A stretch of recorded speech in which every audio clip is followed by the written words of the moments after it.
Здравствуйте, в эфире вечерние новости в прямом эфире. В студии Влад Давыдов. Смотрите сегодня. Подключилась прокуратура. По факту нападения стаи собак на ребенка в Амгинском районе. Организована проверка. Переселение из аварийного жилья. Какая работа ведется в этом направлении в Мирнинском районе? Репортаж из Айхала. Перепись населения. Осталось 4 дня. Важно успеть тем, кто не участвовал. Это потом будет влиять на распределение госбюджета регионам.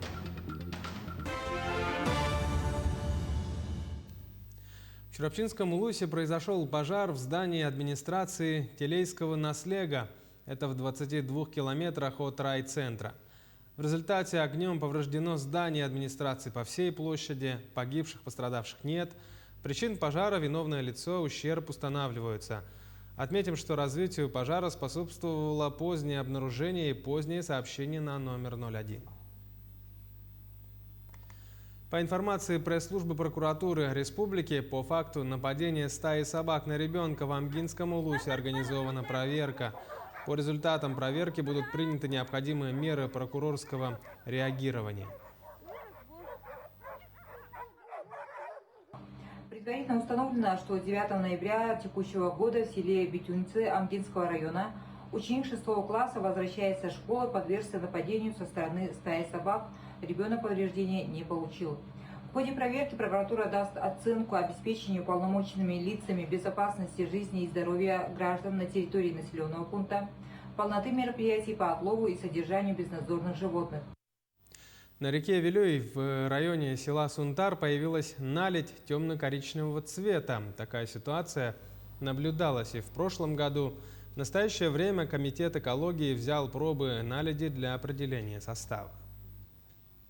Охрана природы 10 ноября сообщила официальную информацию о том, что данная наледь темно-коричневого цвета возникла из-за природных условий, так как в последнее время у нас в Сунтарском районе продолжается аномальная теплая погода.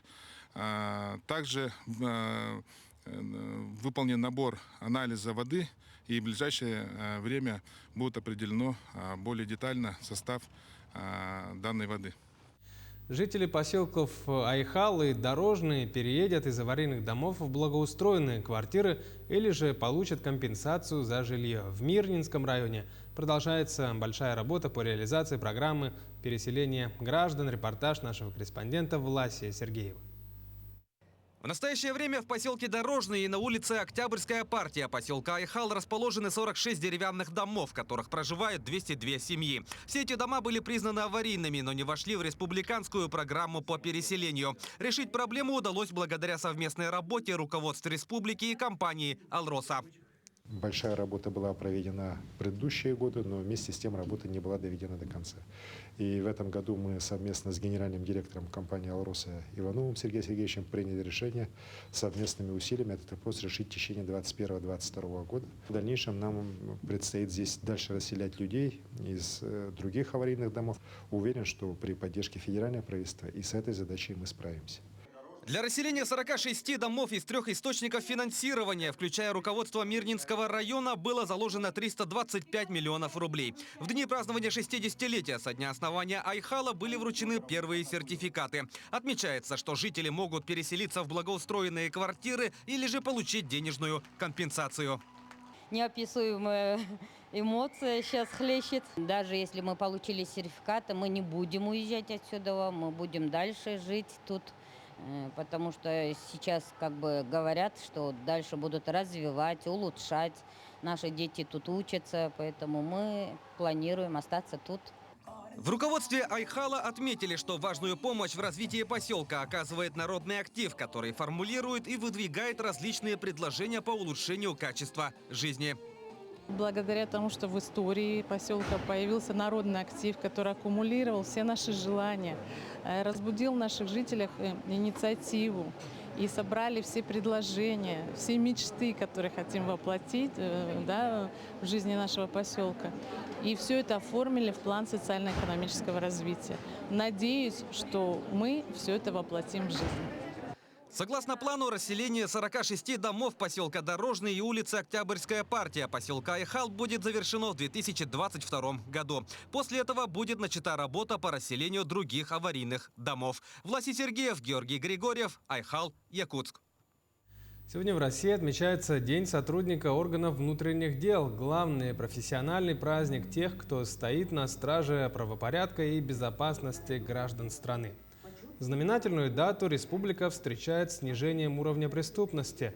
По итогам 10 месяцев текущего года Якутия сохраняет лидерство по низким показателям среди регионов Дальнего Востока, в том числе по тяжким и особо тяжким преступлениям. Это прежде всего благодаря профилактическим мерам, проводимым сотрудниками ОВД. Помимо этого отмечается улучшение раскрываемости практически по всем видам преступлений. Всех сотрудников поздравил министр внутренних дел по Якутии Владимир Прокопенко. Я хотел бы сегодня поздравить всех наших сотрудников с этим профессиональным праздником, действительно праздником народным. Поздравить наших дорогих ветеранов, которые стояли у истоков становления и развития службы милиции, полиции в нашей республике. Пожелать всем крепкого здоровья, семьям сотрудников, которые всегда ждут своих мужей, сыновей, жен с работы, потому что у нас ненормированный рабочий день, приходится задерживаться на службе. Всех с праздником, всем удачи, терпения и, самое главное, здоровья. В Верхневилюйском техникуме в этом году открыли отделение полицейских, рассказывает Валерия Золотарева. В Верхневилюйском техникуме в 2021 году открылось отделение полицейских. В этом отделении начали обучение 12 студентов. Учебные классы оснащены всем нужным современным оборудованием, специальными обучающими площадками. Приготовиться.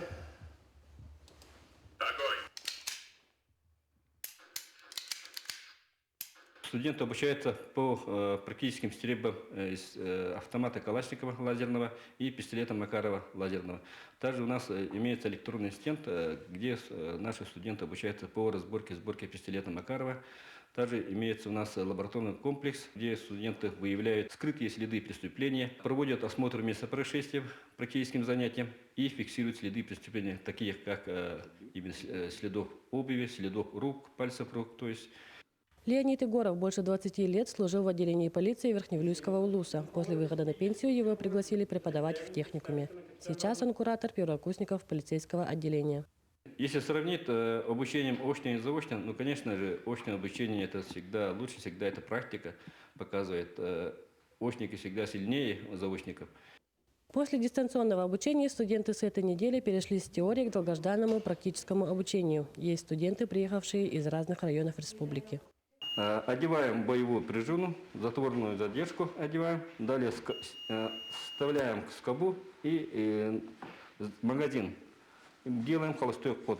На этом заканчивается сборка пистолета Макарова. Оценка у нас отлично. Пример у нас студент сделал на отлично. Я приехал с Усьмайского УЛУСа, село Петропавловск. Заочно, если учиться, это просто теория, а нам всем нужна практика. Практика интересная и также очень важна для нашего обучения. Планирую, может, уголовный розыск, допустим. Предназначение полиции – защита жизни, прав и свободы граждан. В будущем эти студенты пополнят кадры служб, связанных с этими задачами. Поздравляем с Днем сотрудников внутренних дел! Ура! Валерия Золотарева, Александр Адамов, Верхневилюйск. На городской свалке в конце сентября в тестовом режиме запустили пункт весового контроля. Как сообщили работники полигона, установка этого оборудования сделает весь процесс вывоза и захоронения отходов более прозрачным. На полигоне установлены платформенные весы, которые позволяют взвешивать машину целиком и высчитывать массу привезенного мусора автоматически. Взвешивание производится на въезде и перед выездом на полигоне после выгрузки отходов. Данные весов фиксируются в специальной программе. Максимальный принимаемый вес до 40 тонн. Установку весового контроля и программу произвел региональный оператор ООО «Якутская Экосети». Нерабочие дни помогли снизить темпы роста заболеваемости коронавирусом в Якутии. Об этом в ходе брифинга заявила зампред правительства Ольга Балабкина. Также она отметила, что своевременное обращение в медучреждение необходимо, чтобы исключить осложнения при лечении ковида. Сегодня в Якутии в тяжелом состоянии находится 152 человека, 43 из них на аппарате ИВЛ. Всего новых случаев COVID-19 в Якутии выявлено 290 за минувшие сутки. Руководство районных оперштабов по необходимости принимают решения о введении ограничений в школах и детских садах. До завершения всероссийской переписи населения осталось всего 4 дня. В Якутии жители активно участвуют, особенно старшее поколение. В Якутске лидирует Центральный округ. Статистики учли 88% населения, исходя из плана. В этом году перепись впервые проходит в цифровом формате, а требования к переписчикам строгие. Все вакцинированные еженедельно сдают ПЦР-тесты. Кроме того, Сахастат организовал мобильные бригады, которые переписывают людей на крупных предприятиях. Поучаствовать в переписи населения еще можно успеть до 14 ноября 3 способами. Переписчик придет очно и заполнит лист со слов гражданина. Самостоятельно можно также сделать это самому через портал госуслуг, либо в любом стационарном пункте переписи. Сегодня 85-летие отмечает почетный гражданин и заслуженный работник народного хозяйства Якутии Климент Иванов. Именно при его службе в должности председателя Верховного Совета Якутской ССР в 1992 году народные депутаты приняли судьбоносные для республики документы: Декларацию о государственном суверенитете Якутии и Конституцию Республики Саха-Якутия. Сегодня во время торжественного собрания общественности Якутии, посвященном 85-летию Климента Иванова, глава республики Айсен Николаев сердечно поздравил почетного юбиляра и наградил его почетным знаком за укрепление мира и дружбы народов республики. Без изучения хороших произведений, без анализа просто очень трудно стать просвещенным человеком, интеллигентом. Надо больше читать. Очень правильно написал насчет этого замечательный писатель Николай Островский. Очень такая содержательная книга. И там говорится, главный герой, там Павел Корчагин, говорит таким образом: надо жить таким образом, чтобы не было мучительно больно за бесцельно прожитые годы. Фильм «Тыгын-Дархан» получил гран-при международного кинофестиваля «Сифа» в Сочи. Это уже вторая крупная победа фильма якутского режиссера Никиты Аржакова. Ранее «Тыгын-Дархан» получил главные призы исторического кинофестиваля «Вече».